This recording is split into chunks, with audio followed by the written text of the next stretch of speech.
Good morning, everybody. This is the time and place set for the Zoning Board of Adjustment hearings for September 12th, 2024. The first case on the agenda for this morning is Zone Case 95 of 2024 for 1300 Bennington Avenue.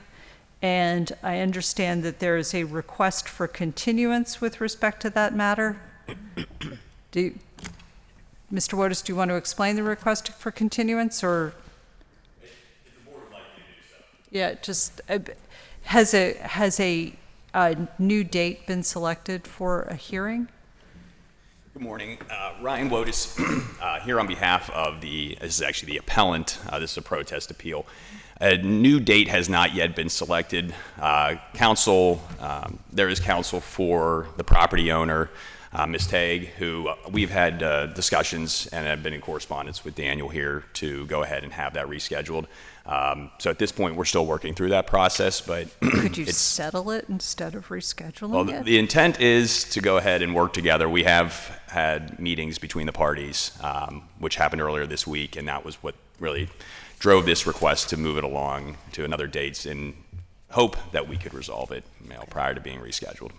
All right. So with that, for anybody who's online who might be interested in the matter at 1300 Bennington Avenue, we understand that we are not going to conduct that hearing today. It is to be continued, and if there is to be a continued hearing, the property would be reposted to identify the time and place for a continued hearing. Okay? Thank you. All right. So because we're not having a hearing at 9 o'clock. Our next hearing's in 4 minutes, so we're going to pause for 4 minutes, and then we'll go to the next hearing.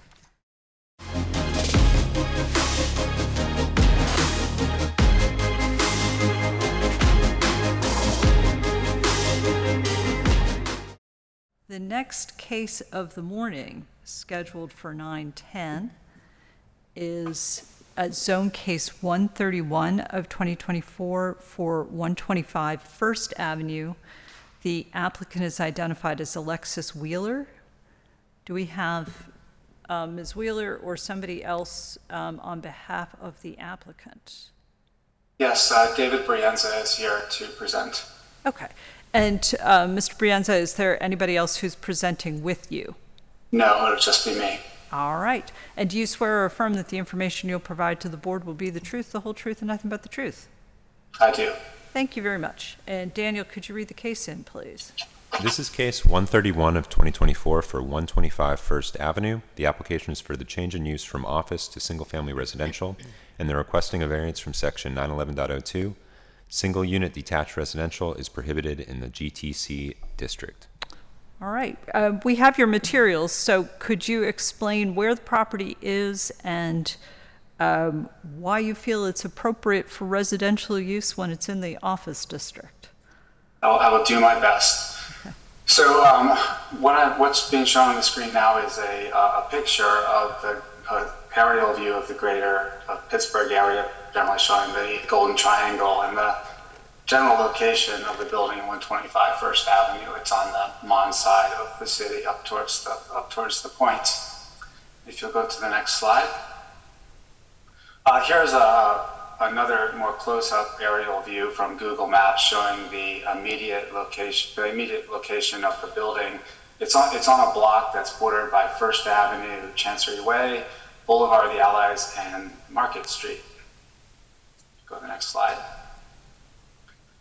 So this particular parcel dates back to the very beginning of the city of Pittsburgh. In fact, it was the first recorded owner of this parcel was John Johnston in 1795, who used the property as his family's residence. You'll note in the lower left of this map that I'm showing on the screen that it notes, an 80 by 35 foot lot at the corner of what was Front Street, is now First Avenue and Chancery Way. If you go to the next slide. Those same dimensions are reflected in the most recent survey from 1980 that I have of a 35 by 80 foot lot. If you go to the next slide. This is just a picture of the posting of the hearing. Next slide. So This building on the property now is designated by the city as a historic building, and it is in the Versailles Historic District. It was constructed sometime shortly before 1860. Can I just ask for a clarification? It's the building itself is historic, but it's also within the historic district, which is a National Register district. Is that correct? That's correct. Okay, thank you.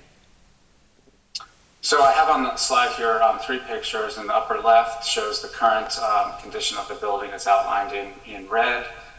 There's a couple other images on the screen. In the lower left is a view of the building from the early 1900s. And then I'm showing on the upper right a map that shows the location of the building from the late 1700s. If you'll go to the next slide. So I have outlined on this slide just the case I'd like to make to you for the authorization of this variance. I'll detail each of these points in the slides that are following. Well, we can understand the summary, but so the proposal isn't to change the existing structure because it's historic, 2-story existing building, and the proposal is for a single-family residence? That's correct. It's a 3-story building. Would there, as part of that plan, is there on-site parking, or does the building itself extend to the property lines? The building takes up the entire parcel, yes. Okay. And there's no on-site parking. Okay. So it's not like you're proposing to put a garage door in and pull in parking in the first floor? We may do that depending on what is ultimately allowed. So in thinking about, and again, I understand the change from office to residential. How was the building when it was constructed in 1860? Was it used for residential, or was it used for office from 1860 going forward? The first use in 1860 was as a warehouse for a whiskey distillery. And then it was in the late 1800s, it was renovated and primarily used as office, or a combination of office and warehouse. And then it's been used as office since the 1890s. And has it been occupied as an office recently, or has that use come? It was recently vacated in May of this year.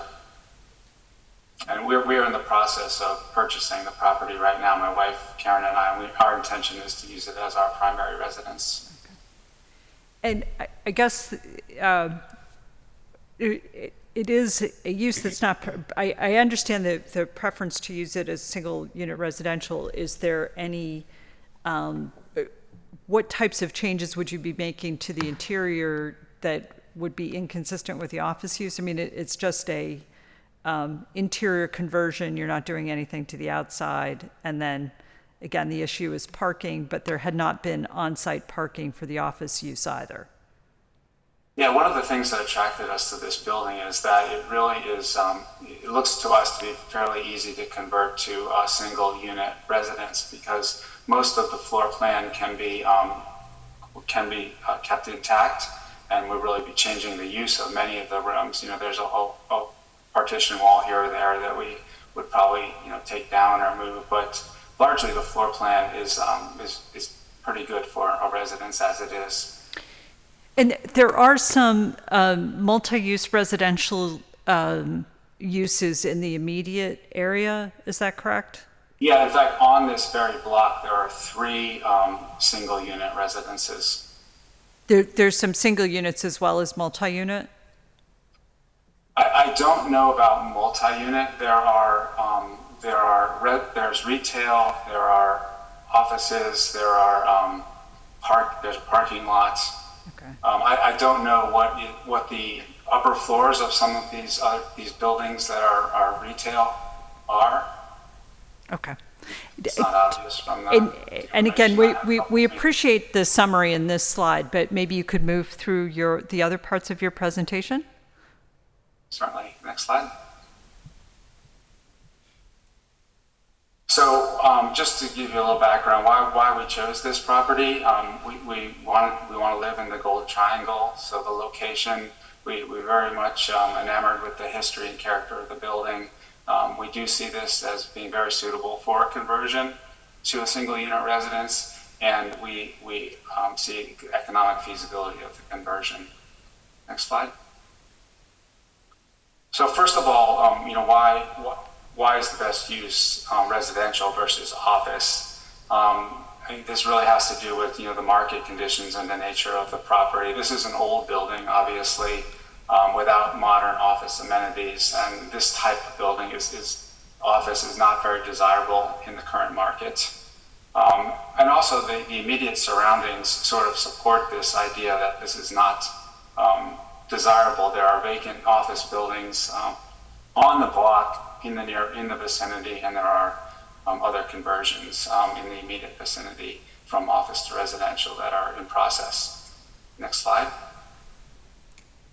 This is just a picture of the block from the orientation. I've shown in the lower left from the Google Maps image, sort of the catty corner away from the building at 125, showing vacant office space. I'm showing in the upper left the First and Market building, which is in the process of being converted from office to residential. And in the right underneath that excavator that's shown in the foreground is one of the single-family residences. And obviously, you're aware of that building has been recently demolished on the next block over, the 200 block of First Avenue. Next slide. So what are the unique physical circumstances and conditions that support our request for single versus two or multi-unit residential? First, the historic designation limits feasibility of modifications to the outside of this building. And in particular, we would not, and it should not, we would not change the facade of the building. That is a key element of the historic nature of the building. So there could only ever be one entrance, in our view, for this building. And also, the building cannot be raised or replaced. The inside the building, the floor plan, as I said, would need substantial, is sort of set up for a single family residence. If we tried to make this a multi-unit resident or building, it would be much more difficult and involve many more changes to the building. And none of the barriers that I just mentioned represent significant barriers to the single unit residence. Next slide. This is a picture of the interior. One of the main features of the interior building is this very large, prominent central staircase, which takes up a good bit of the interior space in the building. And this would be essentially wasted space in a multi-unit building, because it would be very difficult to attach this to any particular unit if there were multiple units. And then on the left side of the screen, I just showed the facade with the single entrance in the lower right. Next slide. Another point. And we can. I think we appreciate the identification of the other uses. I think this slide is really helpful, but you don't need to go through each one. I think the slide speaks for itself. Are there other materials that we should be taking a look at? Because I think the pictures speak a lot of words. One other thing I'd just like to point out, if you could just skip a couple slides ahead. Okay. I've talked about the history. Next slide. Yep. And this is, what we're proposing. And you had asked about parking. I showed sort of a concept of how parking might happen on the first floor with access from Chancery Lane. I guess one of my question was really the building itself extends to all the property lines, so any use that has been in that building hasn't had on-site parking because there isn't a parking space within the building currently. Understood. Yeah, correct. Okay. All right. And that is all my material. Okay. These are very well prepared materials, and we really appreciate that guidance in understanding what your request is. So thank you very much for that. I don't have any other questions. Ms. Burton-Falk? No additional questions, Madam Chair. And our third board member questions. I was going to say, there he is chiming in. Thank you, Mr. Richardson. Is there anybody online who would like to comment or participate with respect to this request? Raise your hand now or forever lose your chance to comment. All right. I'm seeing no hands raised. So, Mr. Brienza, thank you very much. We're going to accept your exhibit packet as part of our record, and the board will issue a decision within the time permitted under the code. So thank you for being here this morning. Thank you. All right. The next case of the morning is zone case 129 of 2024 for 262 McKee Place. We have applicants in the room, and I think we have somebody participating online, but I am going to note that I am recusing from this matter, so I leave you to it. Mr. Richardson, I think, is going to be the voice of Oz from a distance, so be mindful that he's there. And Ms. Burton-Falk is going to look at all the exhibits in the room. So Exactly. there you go. Good morning, everyone. I'm sorry that I couldn't be there with you in person. He's not that sorry. Do we have all the applicants at the table?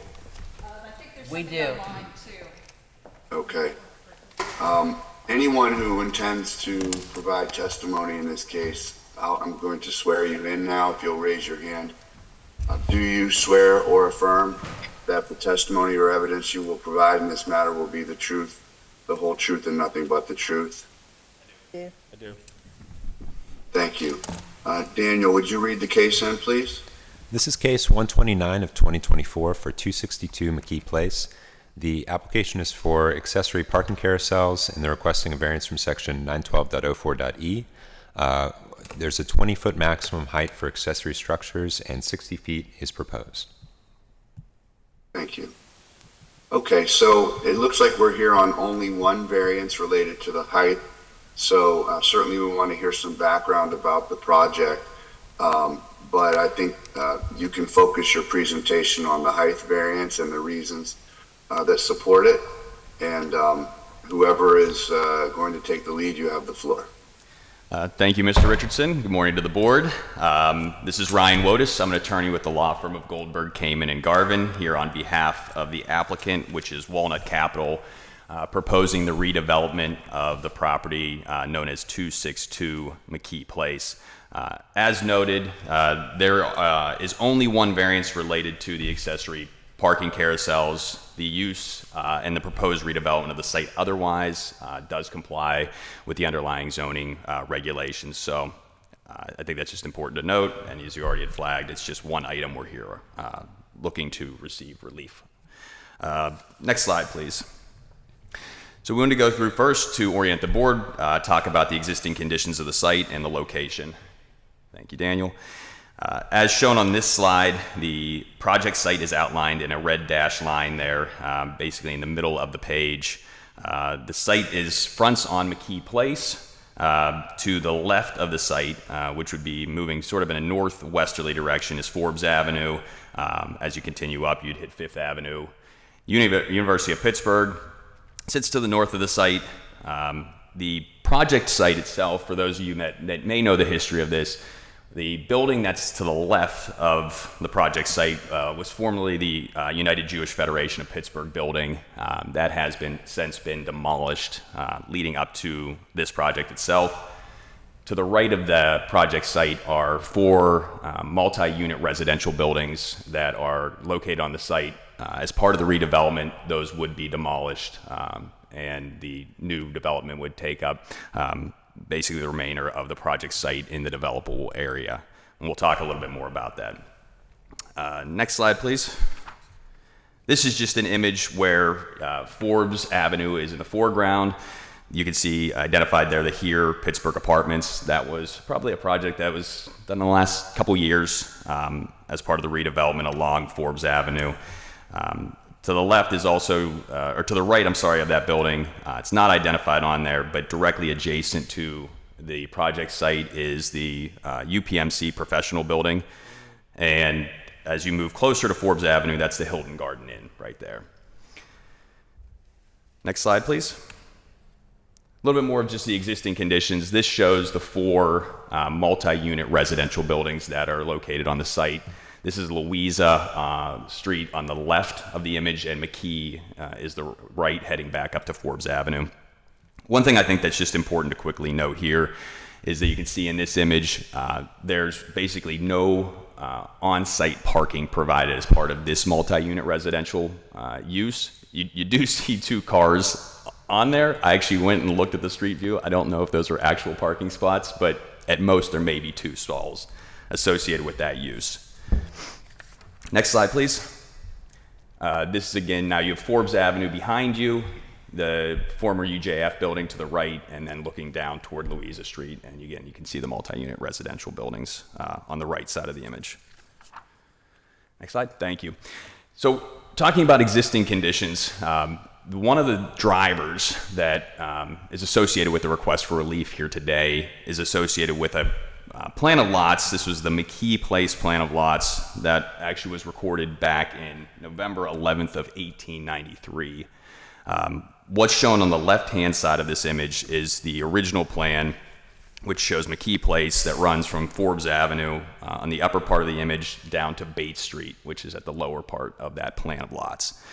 It's difficult to see on that plan, but there is a building line that is imposed under the subdivision plan itself. So not a zoning regulation, but dating back to, again, 1893, that limits the usability of the site itself. On the right, it's tough to see. I tried to show it in the box there, but it's a 40-foot setback, basically building line setback. So can construct any buildings, improvements, structures within that under the requirements of this subdivision plan. And our lots are identified as lots 7 through 14 on the right side of the image. And it comes to approximately, it's basically 40 feet by almost 400 feet of space that's not usable as a result of that restriction. So as a result of that, that creates significant hardships in otherwise providing that on-site parking that would be required under the zoning code. As noted, again, this condition's been there since 1893, not imposed by the applicant. And again, just this is outside of the zoning regulation setbacks, and it's actually greater than what will be required under the code. Next slide, please. Let's talk a little bit about the building itself. Again, we're only here on the parking, but just to give you an understanding of what's being proposed. And I'll quickly, this speaks for itself basically, but it'll be a proposed 11-story building. The parking that's proposed on site will consist of 60 parking stalls. I'll go down to the breakdown because we do have handicap stalls that are surface, and then there's also the carousel parking associated with this. And we do note again that street setback of 40 feet, which is under the subdivision plan. Next slide. So here's a rendered site plan. This is an aerial basically looking down on the site. The white that you see there, sort of an L shape, that's the proposed building to be developed on the site. To the left of that image, you can see what is depicted as the roof of the 4 carousels. So there's one that's basically almost in the middle location of the building, and then 3 situated to basically the south of this site. To the left of this image, not shown in the rendered site plan, I wanted to note though, is that UPMC professional building that is greater in height than what's being proposed here. So one of the big keys in terms of design location of this was to tuck this in as much as possible so that you have very limited visibility from any public views or public corridors. And we do have some other renderings to show that in greater detail. I also wanted to note on this slide, you can sort of see it to the bottom of the image. There is significant buffering there and landscaping that's already located on the site. And it also does show the grade change. So our site sits up a little bit higher in McKee as it goes down to Louisa. So where that grading is, or where that existing topography is situated, prohibits construction in that area. Prohibits parking there, building anything. So because of that topographical change, again, which limits the ability to create this on-site parking. Just quickly, I know it's not related to our request, but something we're pretty excited about is what I'd call the Greenway, which is adjacent to McKee Place. So although we have that 40-foot setback, we are able to create this nice public amenity and outdoor space as part of this overall development. Next slide, please. So this is just a site plan for, similar to what you just saw, not a rendering. On the left side, though, again, I wanted to highlight the 4 parking carousels. So each of these would have 14 cars per carousel, which consists of 56 total cars. You can also see sort of to the rear of the site, the 4 on-site handicap parking stalls that will basically be tucked under part of the building there. We do also show some proposed landscaping and trees to be placed in that area to create additional buffering in addition to what's already there. In terms of where the portion of the site that's proposed for the parking carousels, based upon the layout of the site, there isn't adequate dimensions to go ahead and create what you'd consider sort of a traditional parking structure. And I think that people, frankly, probably frown upon, wouldn't want that to be constructed there, but you wouldn't be able to create the parking stalls, drive aisles, everything else that would be associated with that. So this actually is really the only viable means to go ahead and effectively construct the required parking on site. Also want to note, based upon this type of design, only 1 curb cut would actually be required for the site. Currently, there's at least 2 or 3 in the development site, and so that also provides for additional on-street parking for other uses in the area. And a lot of these residential uses, adjacent or in the neighborhood, don't have on-site parking. So that was one way to effectively provide for additional parking than what's currently adjacent to the site.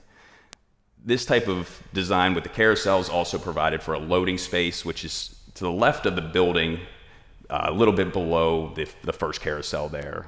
Again, any type of parking structure would have made it much more difficult to provide the height to get truck access into the site and provide for that on-site loading area. Again, the bottom right hand of the image shows that topographical change. And this one I think actually shows it a little bit better. You can see Louisa Street actually stops and terminates there. And there's stairs that go down where Louisa again begins. And that just shows how great that change is, that you couldn't actually construct the street there. You had to put a stairwell in that tiers down. Next slide. So here's one of the first aerial perspectives showing a rendering of the proposed building after construction. This is looking toward Forbes Avenue with the rest of sort of Oakland behind us, seated behind us. To the left that's McGee Women's Hospital on the left side of the image. Again, here you can see no visibility of those carousels tucked back in behind the proposed building, in between that and the UPMC professional building. Next slide. So this is a view with Forbes again in the foreground, and you can see just the roof of the carousels from this location. But again, this perspective is not what you're going to have as you're driving a vehicle down the street or pedestrians walking down the street. The only reason these are actually visible is because of the height that the perspective is taken from. I also want to just note that the proposed height of these, again, is lower than adjacent buildings in the vicinity of this. So as a result, we don't believe that this would alter the essential characteristic of the Oakland neighborhood where this is proposed, because again, it's lower in overall height than a lot of the improvements that are currently there. Next slide, please. Just to give another image, this is a view from Halkett Street. So it's Halkett, then Louisa, and then up to McKee. You're basically seeing McGee Women's Hospital is right to the rear of this image. Everyone probably knows this stop sign as you come that way. So you can see from that image, though, there's no visibility again of the parking structures. Next slide, please. So this is a view from, it says actually Halkett, but this is Coltart.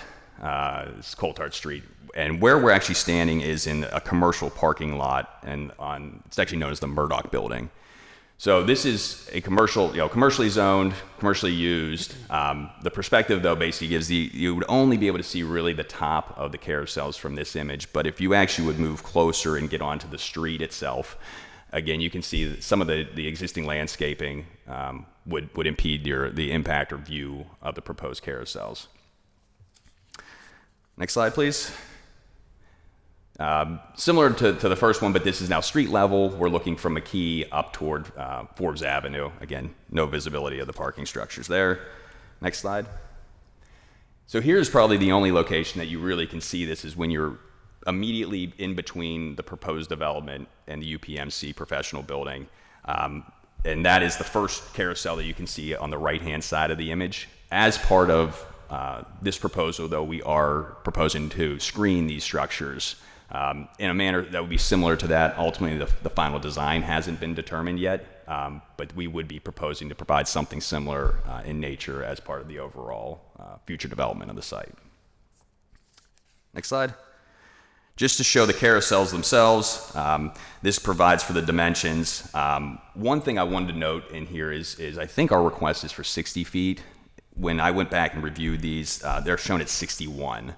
I don't believe that to be a material change, very similar to the request that's there, but one to note that for the record, to amend that we're looking actually for 61 feet. Okay, thank you. And on the right-hand side, we just showed the property up in the upper image. That is 2815 Penn. A similar request had come before this board for the approval and then construction of those parking carousels. So those are actually, that's a today image, those are shown. Similar to what we're proposing here, tucked in behind the building, limit visibility, limit impacts on views from public corridors. And then we're just showing another image. This is just a screening option that could be proposed as part of, again, the final development. And based upon the required number of stalls that are on site, the requested relief for the 61 feet is the minimum relief that's needed to be able to place these structures on the site and facilitate access to and from each of those carousels. And then that's the final slide. So I don't know if we have any questions otherwise from the board, but otherwise that would conclude our presentation. Thank you, Mr. Lotus, for the thorough presentation and for all the visuals. They're very helpful. LaShawn, do you have any questions for the applicants? No additional questions. Very thorough. Okay, I don't have any questions. Daniel, do we have anybody on the attending virtually that wants to be heard in this case? If you would like to provide testimony at this point, you can raise your hand through Zoom. We've got one hand raised. It's from OPDC. All right. Who is here on behalf of OPDC? Hello, my name is Katie Emmer, and I'm an intern at OPDC, and I have some comments prepared. Thanks. Okay, I'm sorry, ma'am. Before we go any further, could you please tell me your name again, and you'll need to speak louder. Oh, yeah. My name is Katie Emmer, K-A-T-I-E-E-M-M-E-R-T. Did you swear in when I swore everybody else in? Perhaps not. Yes, I did. You did? Raised my hand, I believe. Okay, as long as you swear to tell the truth, why don't you go ahead? Okay, thank you. So hello, my name is Katie Emmer, and I'm an intern at Oakland Planning Development Corporation. Today I'm delivering comments on behalf of Oakland Planning and Development Corporation, one of the 3 registered community organizations in Oakland. OPDC's office are located 1 block from the proposed development at 262 McKee Place at 294 Semple Street. So on August 12th, the city hosted a development activities meeting where a representative from Walnut Capital provided a short presentation on the project. The 414 car parking carousels were the only aspect of the project for which any detail was provided. Attendees asked questions about their scale and accessibility for which the developer provided. I'm sorry, ma'am. Attendees asked what? And you'll need to slow down. I think you're probably reading from a prepared statement. Okay, I will slow down. Thank you. So attendees asked questions about the scale and accessibility of the project, for which the developer provided brief and laconic answers. OPDC is not aware of any of the opposition to the use of the carousels to manage the parking of this project, but we do recommend that the residents of 262 McKee Place be ineligible to participate in the residential parking permit program in Area D, which we would say is unmanageably oversubscribed. So that's like where we are on this. Thank you. Okay, thank you very much for those comments. Is there anyone else who would like to be heard? There are no other hands raised. Okay. Mr. Lotus, I'll give you the option. I don't believe we need a post-hearing submission from you to decide this case, but if you'd like to submit something, I'll give you that choice. If the board, I would do it if the board would prefer to have one done. Otherwise, I would agree with you. I don't believe one is necessary under the circumstances. Okay. And LaShawn, do you want to see anything post-hearing? No. Okay. All right, so we're not going to require any post-hearing submission. We are going to close the record in this case, and as you know, we have 45 days to issue our decision, and we try to be faster than that. Great. Thank you very much. Have a great Appreciate the rest of your time. day. Thanks, everybody. Thank you for coming in. Always like to be in person. Sure. This will be the end of our hearings for today. We are going to close today's session out. Everybody have a great day. See you next session.